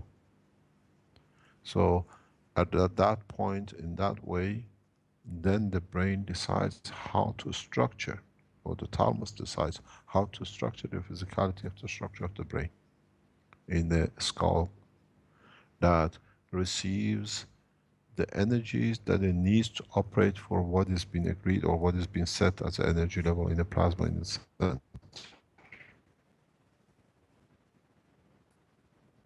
So that's why with the facial, once you see a man or a person, you can say the condition of the mind of the man. The way he shakes hand, the way he stands up on his bone structure. Sounds good. Sounds good. So, can you hear us? Hello? Good now. Sounds good now. So, now you understand.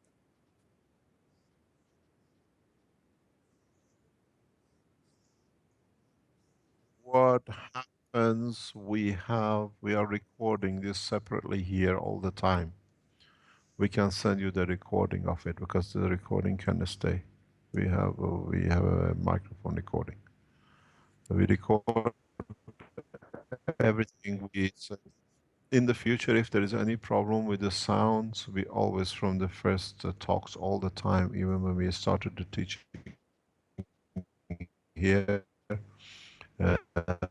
we have made the audio recording of all the talks. So if you have a problem ever with the audio, we can you can ask Marco. Marco usually downloads them into a backup disk, and we make 2 or 3 copies of it in different banks. That's if anything happens, we hold them. You can just override it over the other one. So this is what I was explaining before you told me you're cut off. That the structure of the operation of the soul decides the structure operation of the thalamus once the thalamus is created in its position. And then the physicality comes into operation. And then is decided how. This is what you call in the language, we call it as a destiny. The destiny of the man is set by the souls which have no need but are aware of what is being set for the body of the man. And then you go accordingly, the physicality is created to fit that. But you need new energies, new plasmatic gravitational magnetic fields to create the new dimensions for that. That's why you have a male and a female.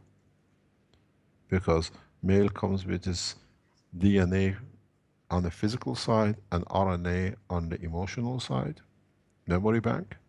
The same, the two, when you mix the two sounds together, you get a new sound. So you get a new DNA structure plus whatever it's been recorded on the RNA. And then that RNA is the same position as the physicality becomes the DNA, and the soul of the man becomes the RNA for the recorded collective what it needs. But the soul does not need physicality to exist because it's detached from physicality, but it's connected to it. It's like when you have 2 magnets. You can do whatever you like with one magnet. The other one will still exist and you still have a line of connection. But if you turn one, the other one can turn too. So, in so many ways, the structure, the bone structure of the man in totality is 100%, without a shadow of a doubt, is decided by thalamus. And the rest, if you have accidents or you get a physical mishaps in the operation of the birth or whatever, deficiencies or whatever, those are the physical side, which you have to find out how you can reach it to change it. This is what I explain a lot of time. This is what it looks like. The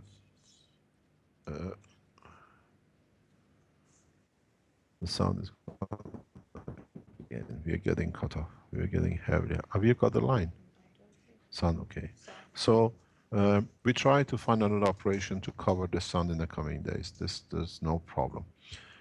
So now we understand why and how, in so many ways, each one of us is different, and even why from different parts of the planet we come up with different features. Why all the Chinese look the same and all the Europeans look the same. In time when we go to space, we'll have the same problem. People from Earth will have 10 fingers and 10 toes, and people from other positions, they don't need toes and feet, but they roll like a ball. But they still can talk, they can communicate, not talking, but communicate and show their feelings. So physicality of the man is more or less even the whole bone structure. The bone structure is the main frame. Once you make the frame, then you have to move it. Then the muscles are made to fit how to move this bone structure to be able to be in a position to absorb energy through food or whatever, that the physicality can exist. If you look in center of, in the whole structure of the brain, thalamus hardly has any blood vessels coming to it. Most of the blood vessels sitting on the outer boundary of the structure of the physical part of the brain, because it receives its energy to exist, to change, to do, and its structure is more or less with a few differences, is homogeneous. This is very much like the GANs which we shown on the table here. So through the holes which is made to hear the sound of its environment, through the eyes which is made to see, at least to see what's going, it doesn't fall down the ditch. At the same time, through the nose to be able to smell what the environment is, that it can save itself. Soul has made that part totally under his own control, the thalamus. And the rest of the physicality part, the physical part, your sounds, your whatever you hear, and wherever is the sound is heard or whatever, this is just for the physicality that they can be repaired if it is need be. Any questions?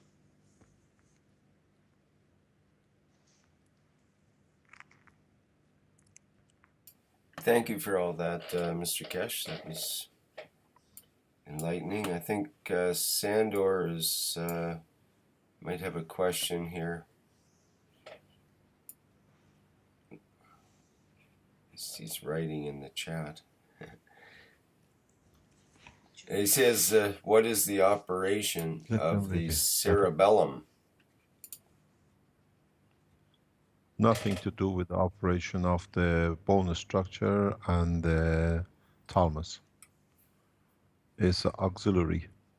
All the other parts within the brain are all auxiliaries. They have been put in there to do certain jobs. I think that was explained by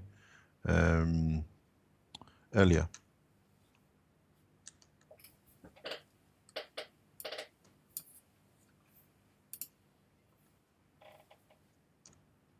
When you have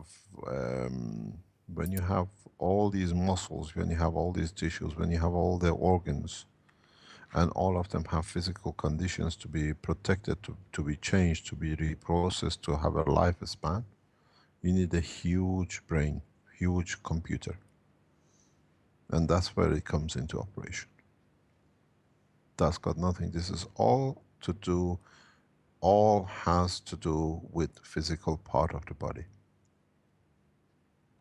This physical part needs temperature control, it needs sensation to feel, how it can protect itself. Don't forget, there is the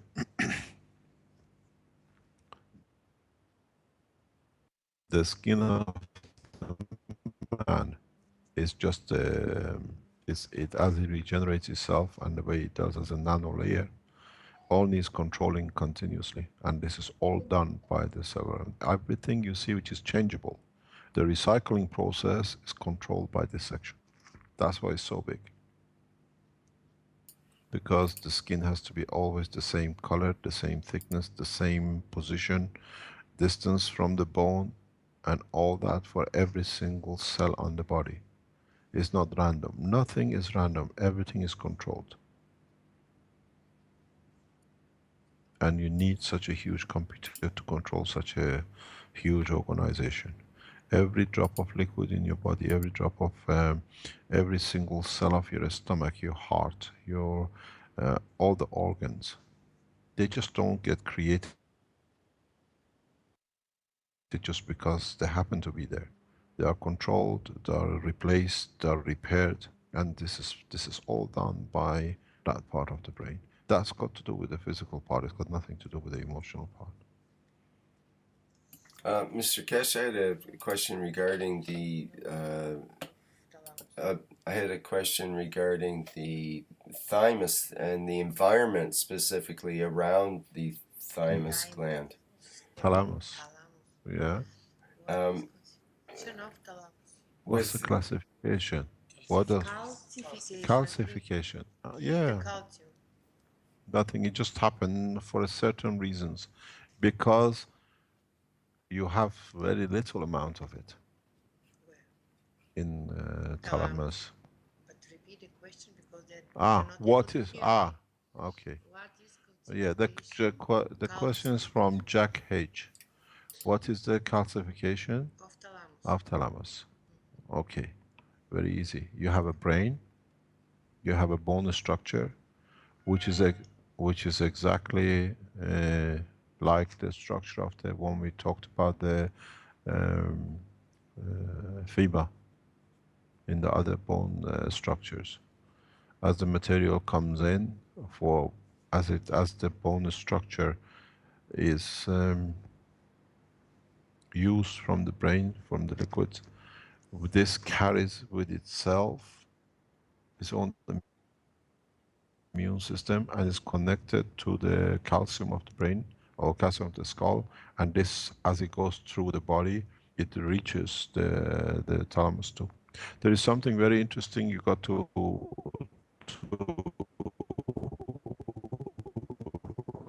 realize.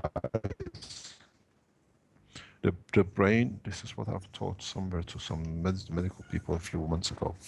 The structure of the brain starts from the bone structure in. So the cell which is on the outer boundary, that's, if you take an MRI, you understand exactly, you see the softness, it looks like a soft part of the top of the brain, and the outer boundaries of the brain, when you do a MRI, you see it.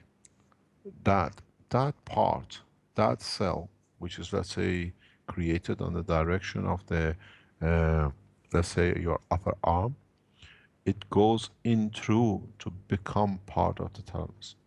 So as it's passing, let's say, the upper arm section of the physical part, it makes connections and links with that part.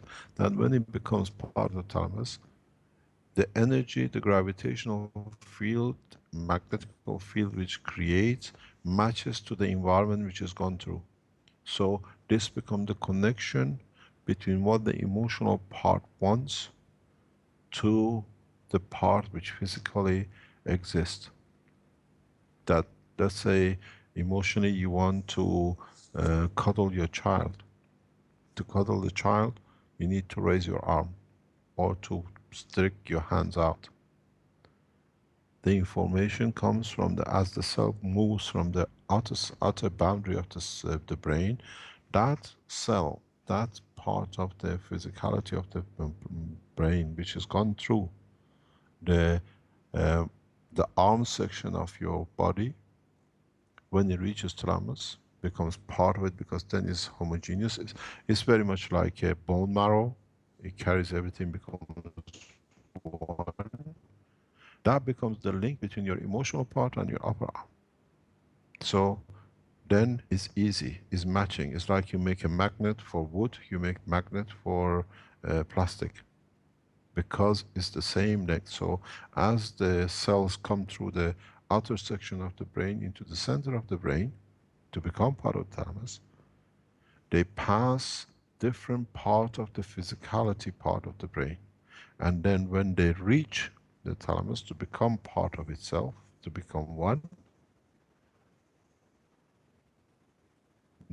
then they have a connection line with where they passed.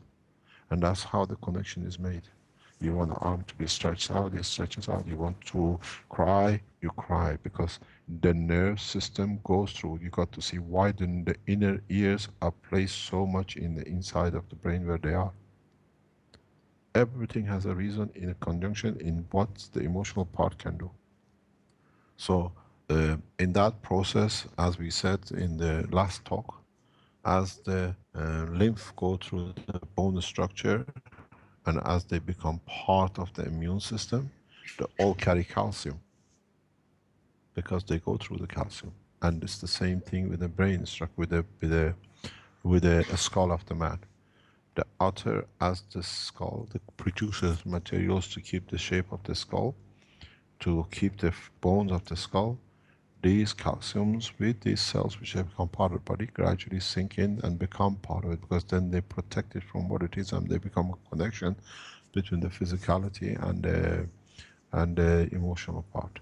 And then that's where you find it's the same process, nothing changes.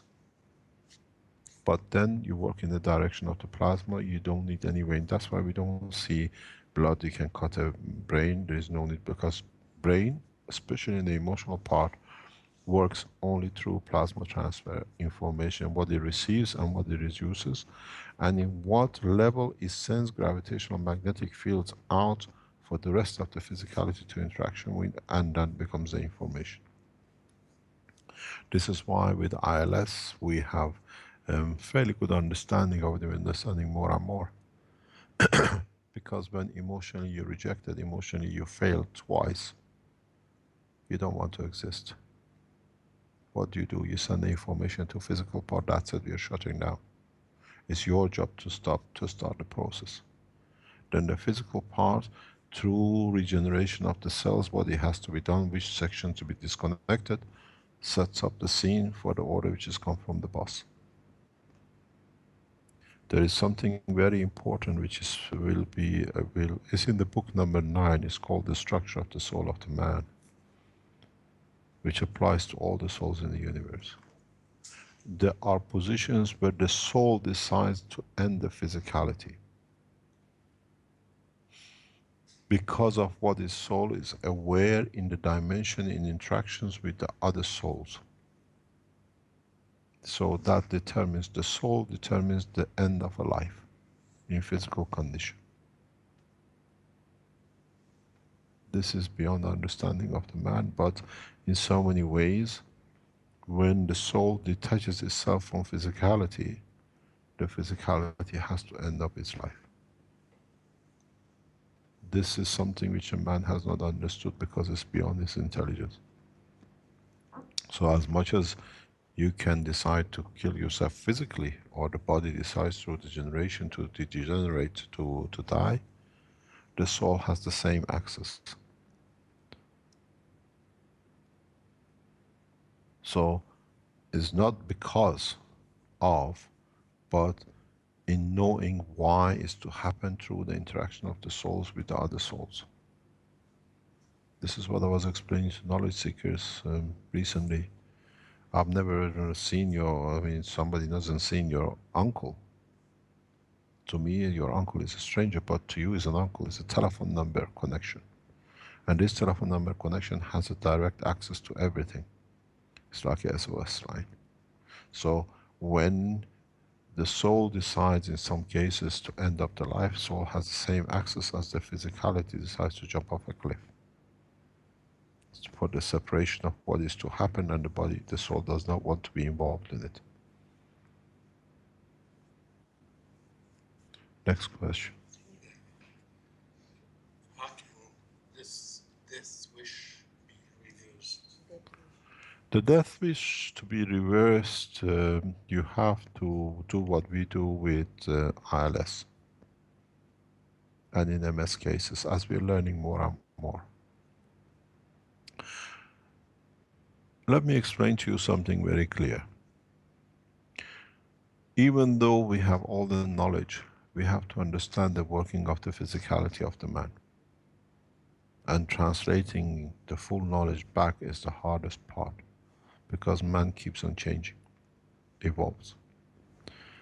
It's not that not having the knowledge, but it's how to triggering the knowledge in this physicality of the man on this planet. The death wish cannot be changed by going to the emotional, but understanding why the emotional has created that wish, and overcoming by physical motion to show that the physical part does not accept the shutdown, the death. Then you can have the same effect in reverse on the thalamus. What does this mean? We understand the structure, what order has come in from the brain in the emotional part to shut down because of a failure, because of the lack of whatever. Because if you speak to anybody who has a ILS, you'll find out they have a wish, death wish, or a failure wish, which do not expect their expectation. Why do we see so much huge number of sports people with ILS nowadays? A lot of actresses, a lot of what we talked before, because they do not reach the expectation what they were expecting emotionally. So to them it's not worth living to carry the physicality. What you got to do is to keep the physicality going without the interaction of the code from the emotional part. But at the same time, in a way, cuddling and kissing the emotional part, you want to live, I want to be here. You're two partners. Don't forget the physical part is the leech part. So when you push the physicality, you can, with your system, especially which we developed, override or create a balanced condition in the emotional part, and at the same time, revitalize the connections with the physical part. We've seen this very recently in a ILS case, where other parts of the physical part are still working because of the support it receives from the system, and by accident or whatever, the systems were not used for one part of the body. And we see that part of body is slowly going back to the same as was before we intervened. Because through the systems we developed, we can reach the emotional part to hold it at bay till one day it decides, okay, I want to live now, I take over them, it was a wrong order. And then at the same time you support the interaction of the physical part. This is one of the reasons with ILS people, till I don't find a reason to live, it's a waste of time to try, because whatever I do, they override, they evolve. They change the position to reach, to complete what they wish. It's like if you try to stop somebody jumping up a cliff, you save them from the bridge, they go and jump up another bridge. Because you cannot stop that process. And this is the same with Alice. The death wish, the death wish is not just physical. The death wish you look at, the death wish comes in with physicality. With sexual physicality, we see a lot of it. A lot of doctors don't understand. It's another kind of death wish, which emotionally you detach yourself from a man or a woman. So physically, because you emotionally detach yourself, physically the body does not show any interaction or reaction to that person. You go to another woman, to another man, and you find you're as good as you were 18 years old in loving, caring, and the rest. It's another.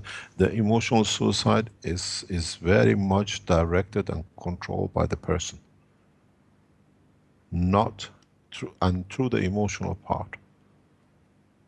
That's why we see people. I studied this for some time. How come so many people in England, where I lived for years, are still women on their own because they loved somebody during the war and he died in the war? I couldn't understand. I lived in this environment because it was very strange feeling to me that we see so many old women on their own. You don't see that much with the men, but you see it with the women.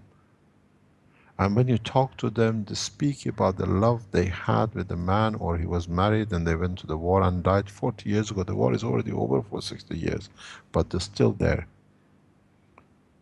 Because physically they exist, but emotionally they have disconnected themselves from the feeling in so many ways, what I call suicidal death of the emotions in respect to loving. So suicide is not just in one version. Suicide has different names in different versions. Next question. Broken leg. If you broke the leg, where would the reference, outside or inside? Outside. If you break your leg, you put a reactor outside the leg. You can't put it inside. Then you go, how are you going to get it out? Okay, this John Williams, complete. How do you make a reactor and how do you put in the leg or into the leg by surgery? Good. No, you can. Oh, you can do it. What's the use? If you've broken a leg, why do you put it in? Take it out. You always put it outside. Outside on the broken place. On the broken, but you have to know what you do, because if you don't do it the right way, it doesn't come out the right way. Just ask just the Yes. John Williams question. Yeah, I think they heard it. We answered it. Okay. Any other question, or we call it a day? Well, we are up over 2 hours now. We're going to keep the health workshops to 2 hours, so perhaps it is time. Thank you very much for your time, and we leave it to next Friday for the what do you call it, the 4th health lectures by Elia. The point is that let me explain something. It was beautiful to sit here and listen to Elia, because she carried in a very scientific way. As she's a doctor, she can connect it.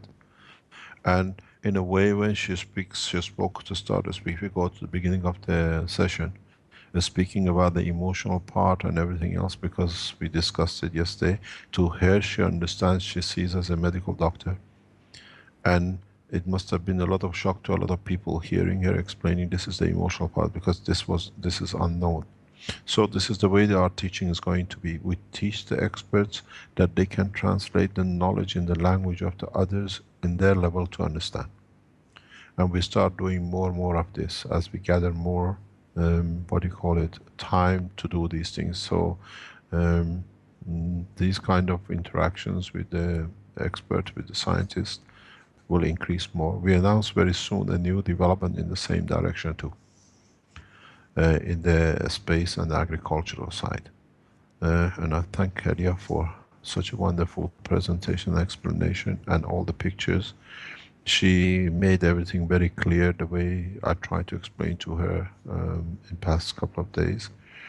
And then this is how the teaching will go. Doctors will teach doctors because they understand the essence of it and what it is. And then we add to it. And thank you very much, Rick, and the rest in the background for working to make these things happen. And so next week you'll carry on from the structure of the face. We don't know. Elia will decide. Okay, it'll be a mystery until...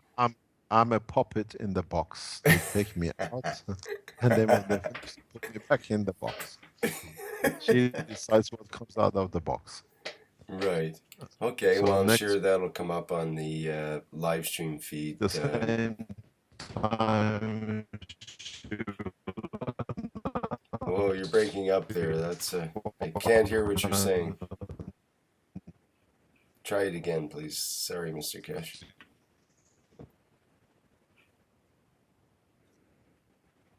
Hello, can you hear me? Yeah, no problem. It's breaking up. Hello. Okay, there's back again. I can hear you. It's back again. This is like NASA getting lost in space. Yeah, I said it's like NASA, we're getting lost in the space. I feel like we're talking to Mars here. There is, by the way, something which is irrelevant to this, but I congratulate the Indians in achieving a great breakthrough in being able to enter Mars atmosphere in the past 48 hours. As I was watching it, it's taken them 9 months to get there, and I was telling my son, oh, we'll be there in about less than a few minutes, very soon, when the man understand. So we have to see if there are real Martians on the Mars. I thank you very much for all the time, and I give the headphone to Elia to finish the session. Thank you very much. Bye-bye. Thank you, Mr. Kesh.